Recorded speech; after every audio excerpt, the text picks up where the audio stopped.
नमस्कार, जय श्री राम। आप सभी का हमारे YouTube चैनल पे हार्दिक स्वागत व अभिनंदन है। मैं आचार्य रितेश पांडे, ज्योतिष एवं वास्तु विशेषज्ञ, आज पुनः अपने चैनल के माध्यम से आप सभी के बीच एक ऐसे रत्नों के समूह के बारे में बात करना चल रहा हूं, जिसके द्वारा नवग्रहों को आप शांत कर सकते हैं, नवग्रहों को अपने अनुकूल फल की कामना कर सकते हैं। जी हाँ, ज्योतिष शास्त्र में ग्रहों को अनुकूल करने के लिए नाना प्रकार के रत्न, उपरत्न, दान, उपदान, जप, तप बताए गए हैं। जिसके पास जिस प्रकार का सामर्थ्य होता है, वह उस प्रकार के सामर्थ्य के अनुसार नाना विध का यत्न, नाना प्रकार का प्रयत्न करता है ग्रहों को अनुकूल करने के लिए। कई बार सब कुछ सही होते हुए भी भाग्य साथ नहीं देता, या कई बार सब कुछ है लेकिन फिर भी जिस कार्य की पूर्ति के लिए हम जाते हैं वह हो नहीं पाता है। तो कहीं ना कहीं ग्रह इसमें बाधा उत्पन्न करते हैं, ग्रह इसमें अड़चन उत्पन्न करते हैं। तो ऐसे में आज का जो यह वीडियो है वह सभी ग्रहों को अनुकूल फल प्राप्त कराए, सभी ग्रह मन अनुकूल फल की प्राप्ति कराए, इस संदर्भ में यह वीडियो है। इस वीडियो को प्रारंभ करने से पूर्व आप सभी से करबद्ध निवेदन है कि आपने अभी तक हमारे चैनल को सब्सक्राइब नहीं किया हो तो प्लीज सब्सक्राइब करें और लाइक कमेंट करते हुए अधिक लोगों में शेयर करें, ताकि कम समय में अधिक लोगों तक हमारी बातें पहुंच सके। तो जैसा कि हमने आपको बताया कि नवरत्न, एक ही रिंग में 9 ग्रहों की जो है रत्ने सामूहिक रूप में धारण करना। ज्योतिष शास्त्र में बताया गया है कि ग्रह नक्षत्रों का व्यक्ति के जीवन में कई बार बहुत बुरा प्रभाव पड़ता है। उस बुरे प्रभाव के कारण व्यक्ति तामस प्रवृत्ति को अपना लेता है, और ऐसे में इसके दुष्प्रभावों को कम करने के लिए रत्नों को धारण किया जाता है। रत्न शास्त्र में बताया गया है कि इन रत्नों को धारण करने से व्यक्ति पर ग्रहों का दुष्प्रभाव कम हो जाता है। रत्न शास्त्र में नवरत्न अंगूठी का विशेष जिक्र किया गया है, जिक्र मिलता है, और इसका रत्न शास्त्र में विशेष महत्व भी बताया गया है। जो रत्न शास्त्र है, रत्न शास्त्र में रत्नों के बारे में विशेष जो है प्रकाश डाला गया है, और उसमें भी 9 रत्नों के ऊपर जो है 9 रत्न की जो रिंग है उसके ऊपर भी विशेष प्रभाव डाला गया, प्रकाश डाला गया है। ऐसा मान्यता है कि इस अंगूठी को धारण करने से जीवन में नकारात्मकता नहीं आती है। इसको धारण करने से जीवन में सकारात्मकता का प्रभाव होता है, और इसके साथ ही नवरत्न अंगूठी धारण करने से व्यक्ति की स्वास्थ्य संबंधित समस्याएं भी दूर होती है। यही नहीं, यह अंगूठी व्यक्ति के सौभाग्य में वृद्धि करता है। इस रत्न को बड़े बड़े राजनेता और अभिनेता अक्सर धारण किए हुए हैं।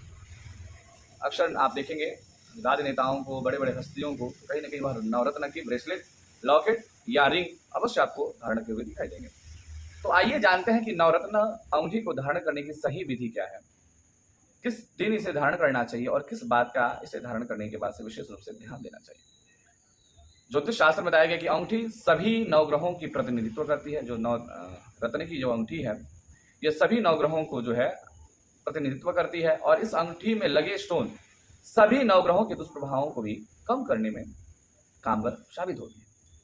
दूसरा, मान्यता है कि इसे पहनने से शरीर में सकारात्मक ऊर्जा बढ़ने लगती है, सकारात्मक ऊर्जा का संचार होने लगता है। दूसरा, इस अंगूठी में लगे स्टोन व्यक्ति के आत्मबल को मजबूत करती है। नवरत्न अंगूठी में 9 रत्न जड़े हुए होते हैं जो अलग अलग ग्रहों का प्रतिनिधित्व करते हैं। जैसे जीवन में दशा, महादशा, अंतरदशा, प्रत्यंतर दशा, सूक्ष्म दशा, यह रोज 2 दिन, 4 दिन, 6 दिन में परिवर्तित होते रहते हैं। इन ग्रहों के अशुभ, जो शुभ ग्रह हैं उनके फल तो हमें अच्छा मिले ही, और जो अशुभ ग्रह हैं उनका फल भी हमें उत्तम प्राप्त हो। इसलिए ज्योतिष शास्त्र व रत्न शास्त्र जो है 9 ग्रह स्टोन को पहनने का सलाह देता है, परामर्श करता है। तो ऐसे में 9 रत्न में लगी हुई 9 रत्नों से जुड़े हुए यह रिंग आपको अलग अलग ग्रहों का प्रतिनिधित्व करते हुए अनेकों प्रकार का लाभ पहुंचाएगा।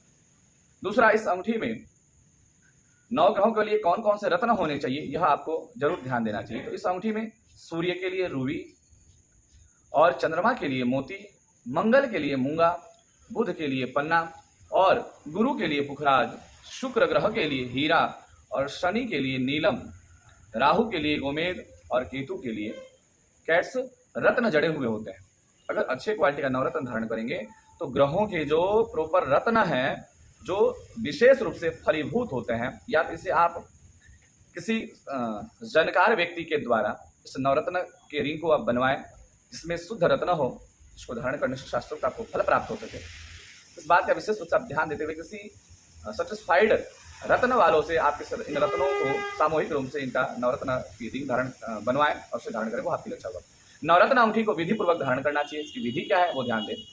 तो इस अंगूठी को शुक्ल पक्ष के शुक्रवार के दिन पहनना बेहद शुभ माना गया है। शुक्ल पक्ष के शुक्रवार के दिन इसको पंचामृत से अभिमंत्रित करके, जल गंगा जल पंचामृत से स्नान आदि करके शुद्ध करके नवग्रह स्तोत्र के द्वारा अभिमंत्रित करना। 108 पाठ, 1100 पाठ, कम से कम 108 और 1100 नवग्रह स्तोत्र का पाठ के द्वारा इस नवरत्न को अभिमंत्रित कराएं और इन ग्रहों के रत्नों को प्रतिष्ठित करके शुक्ल पक्ष के शुक्रवार को धारण करें। साथ ही साथ नवग्रहों से संबंधित वस्तुओं का दान उपदान करें। जिस दिन आप यह रत्न धारण करते हैं, किसी गरीब व्यक्ति को नवग्रहों से संबंधित दान करें। जैसे सूर्य और मंगल के लिए गुड़, गेहूं, मसूर का दाल, चंद्रमा के लिए चावल हो गया, दूध हो गया, चीनी हो गया, शक्कर हो गया, बुध के लिए मूंग दाल हो गया, हरा पालक, हरी सब्जियां हो गई, बृहस्पति के लिए चने का दाल हो गया, बेसन का लड्डू हो गया, केला हो गया। उसी प्रकार शुक्र के लिए सफ़ेद वस्तुओं का चीनी, चावल, नमक आदि का दान हो गया। और वहीं शनि और राहु के लिए, शनि और राहु केतु आदि के लिए काली चीज़ों का तिल हो गया, उड़द हो गया, लोहे का सामान हो गया। इस प्रकार नवग्रहों के लिए इनसे संबंधित अन्न आदि वस्तुओं का दान करना, जिस दिन नवरत्न धारण करते हैं उस दिन अन्न आदि का और नवग्रहों से अन्न आदि का दान करना भी बेहद शुभ और फलीभूत होगा, लाभदायक होगा। दूसरा, ज्योतिष शास्त्र के अनुसार इसे सूर्योदय के बाद 1 घंटे के अंदर धारण कर लेना चाहिए। इस रत्न को शुक्ल पक्ष के शुक्रवार के दिन गोधली वेला में धारण करना बेहद शुभ माना गया है। और इसे आप चाहें तो रविवार के भी दिन धारण कर सकते हैं। रविवार के दिन भी धारण करने से आपको बेहद शुभ फल प्राप्त होगा। तो आज के इस वीडियो में इतना ही। मिलते हैं किसी नए वीडियो के साथ। तब तक के लिए आप सभी को मेरा नमस्कार। जय श्री राम।